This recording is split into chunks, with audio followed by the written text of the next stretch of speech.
What is up guys, Andy Forrestine Runner here, back with another video for you today, and today I want to welcome you back to the Marathon Workout Focus series. Now this week is going to be slightly different. This week I have two workouts penciled in that are similar to workouts I've already covered in this series. So what I thought I would do today is talk a little bit about the mental mindset that is required not only for marathon running, because you will hear loads of people say, you need to be mentally strong to run a marathon. Well, yes, you do, but you also need to be mentally strong to train for a marathon. People kind of neglect the whole training thing, and then they get to about halfway through maybe a training plan or a training block and kind of crumble or have mental wobbles or have specific things that are going on in their head that they can't quite overcome. I am guilty of that. I've been through it a couple of times now. I'm hitting that point already with my marathon training, and I thought I would talk to you a little bit about what goes through my mind when I've got workouts that are coming up that are maybe bigger, increasing in increments. There are a few examples that I want to cover and talk to you a little bit about how I break those down one by one in my head to allow me to get through the workout and get the best out of myself as possible. So without further ado, first of all, let's tackle workouts. Okay guys, let's start with workouts. We've all been there. Workouts are a tough mental battle sometimes. Sometimes, though, we are delighted to get out and do a workout. Maybe we've been off injured, maybe we've been taking it easy and we can't wait to get into a plan. But there comes a point during marathon training, and I feel I'm there now, 7 weeks in, where things start to get quite tough. Reps get longer, or there becomes more repetitions, whatever it might be. Let me give you some examples. Last year during my half marathon training, I had to contend with doing kilometre reps in almost like a pyramid. So one week I had 8 by a kilometre, the next week I had 10 by a kilometre, the week after I had 12 by a kilometre, and then the week after that I came back down to 10. And I remember being at the point where I went out doing 8 that first week, and it's kind of like you feel like you're just looking up at this daunting prospect of doing 12. I remember finishing the 8 at the time going, oh my goodness, how am I ever going to do 12? I was flogging a dead horse by the end of that. It was just kind of, it was soul destroying.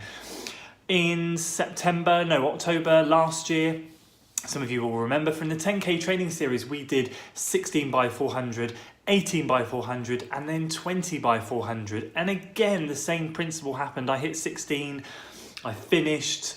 I was like, oh my goodness, how am I ever going to do another 4? It's just that mental block. And now, right now in my plan, I did 5 by 1 mile last week, I did 6 by 1 mile last night, and next week I have 7 by 1 mile. And again, last night I thought to myself, oh my goodness, how am I ever going to do another rep? I was absolutely toast. Well, let me tell you a few things that helped me to get through those blocks, breaking them down, kind of working it out in my head and being a little bit more structured. So there's a couple of things I do in particular.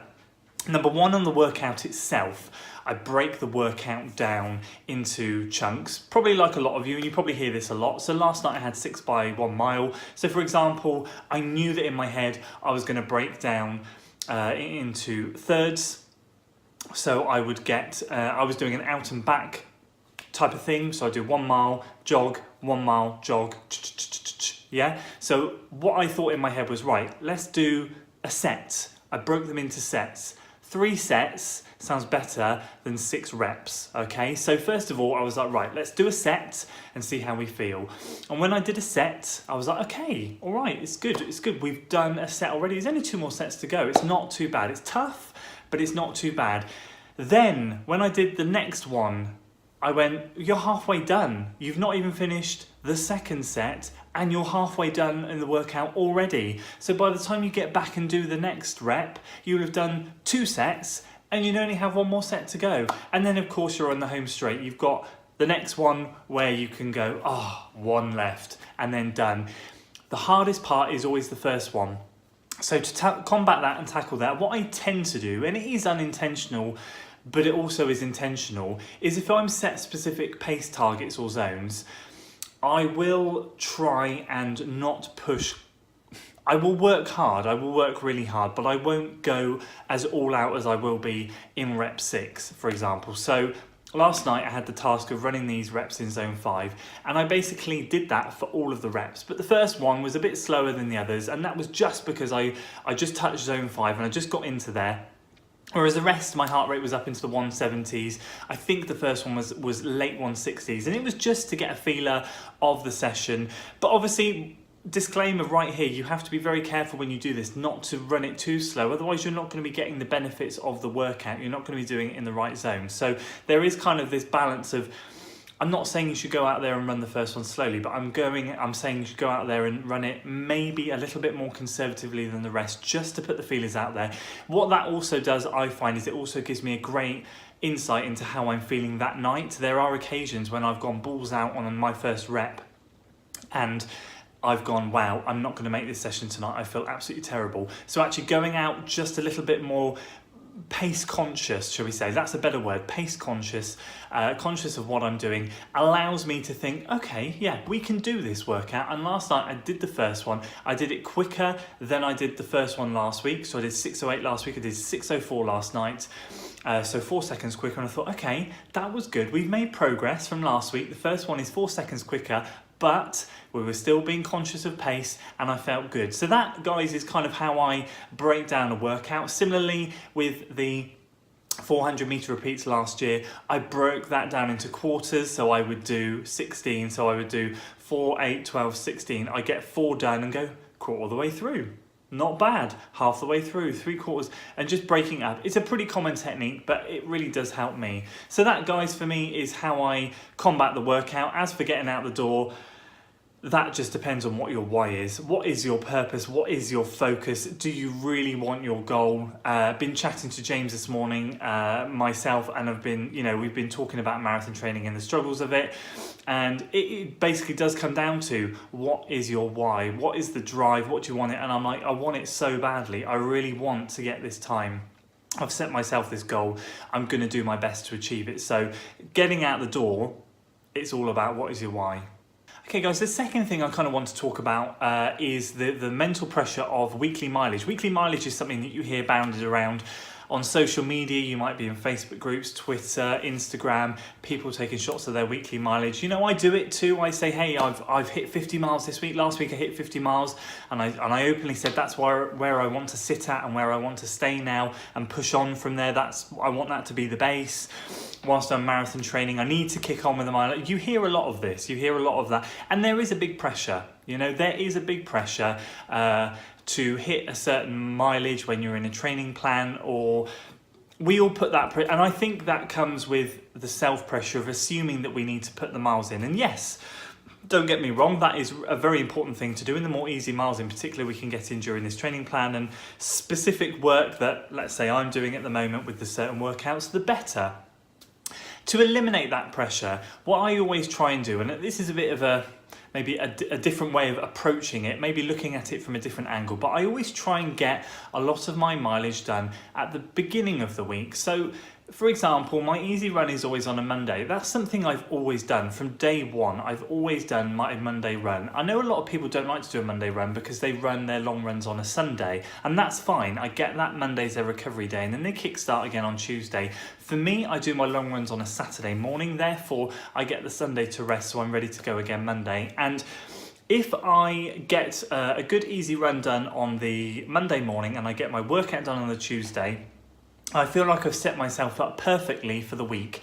I don't then tend to be able to find excuses to miss runs. Not that I do that, because I'm not one of those people, if I'm honest with you, I have quite a strong desire, therefore excuses don't really play much of a part in my training in particular, but you know what I mean. I don't find ways around or go, oh, I haven't got time to fit this in. I'll just do my best to fit in what I can when I can. Whereas if I'm on the back foot and I miss my Monday run, I always feel from the start of the week I'm playing catch up. And there's a big mental block. This is just talking from personal experience, but that's a big mental block for me. And I'd love to hear what you think on this, because I know a lot of people do it differently. But if I don't get the bulk of my miles done in the beginning, then I do really feel like I'm playing catch up towards the end of the week. Then I've got the pressure of, oh my gosh, when am I going to fit in the run that I missed on Monday? How can I fit this around the kids, the wife? I've already been out 3 or 4 or 5 times this week. How am I going to squeeze this extra run in? And I think there's this big pressure. I have spoken to other people about this, because I did think that this was something I suffered by myself with, but I don't seem to be alone, and I'd love to hear your thoughts on this. But to combat that, as I said, guys, with the whole weekly mileage thing, I do find it a heck of a lot easier that I get out and get my Monday run done. And if I get that done, the rest of the week just, fingers crossed, 9 times out of 10 clicks into place. Okay guys, and the third and final thing that I want to talk about with marathon training and the mental side of it is just how you feel on a day-to-day basis. Marathon training really does drain you. We all hit bumps in the road. We all hit certain things that don't go right. We all put a lot of pressure on ourselves. If you're one of those people that doesn't, I envy you to the highest degree, because I know there are some of you out there that just go, I'm going to sign up for a marathon, I'm just going to train, whatever happens, happens, and I'm just going to have fun. That is just such a good attitude. For a lot of us though, we do put a lot of pressure on ourselves, and for me personally, I put a heck of a lot of pressure on myself, and I really overthink things, and I really overanalyze how things have gone, how I'm feeling, what could be the reason for this session not going too well, or this long run not going right, or why am I not hitting the paces I want to hit. And I think there's one key point to all of this. The one key point that I find is just talking to your friends about it, talking to someone that's going through it. You know, if I didn't have, for example, in my close circle of friends, if I didn't have James, and I didn't have Lee, and I didn't have my other friend James, and I didn't have Corey and other people like that we can bounce ideas off and talk to when we meet up or when we're working out, it would make things so much harder. I think sometimes running can be quite isolating, and in particular for me in this instance with my plan, I'm running a lot of my workouts on my own. Sometimes I've got Lee with me, sometimes I've got James with me, sometimes I've got both of them with me, but ultimately we're all doing different workouts, and therefore it's very challenging to kind of get through those tough workouts on your own. And don't get me wrong, I do it and it is tough, but it just adds that mental load to it. And I think to be able to offload the next day or on the day of the workout and to just talk to someone about it makes such a massive difference. Runners are a very special breed. I think we're a special breed, aren't we? Let's be honest. And I think from that perspective, to have someone going through a similar thing that you can talk to about is so important. It's so important. It just allows you to offload. It allows you to get some better perspective. Again, I'll say it again. I've been talking to James this morning. He's been a massive help to me. I'm saying, mate, I'm not hitting the pace I want to hit. What's going on? Why am I feeling this way? And he's like, man, calm down. You're doing a great job. Your marathon training, don't stress. You're increasing your mileage, big long runs, and he just puts everything into perspective. And from my point of view, that is the biggest help that anyone can give, and I extend that help to you guys. If you're marathon training, I'd love to hear that in the comments below, and I'd love to share my thoughts and my advice and help to you, and I'd love to know your thoughts on this, of course, because I think this is a massive chunk and part of marathon training that a lot of us neglect. Just the big thing, the big weight hanging over our heads of, oh my gosh, we're going to be running a marathon. You know, it's a big deal. It's a big deal, and let's not avoid that. So guys, I would love to know your thoughts down below. Do you have someone that you can talk to? Do you have methods of working out your workouts? And how do you deal with your weekly mileage pressure? I'd love to hear your thoughts below.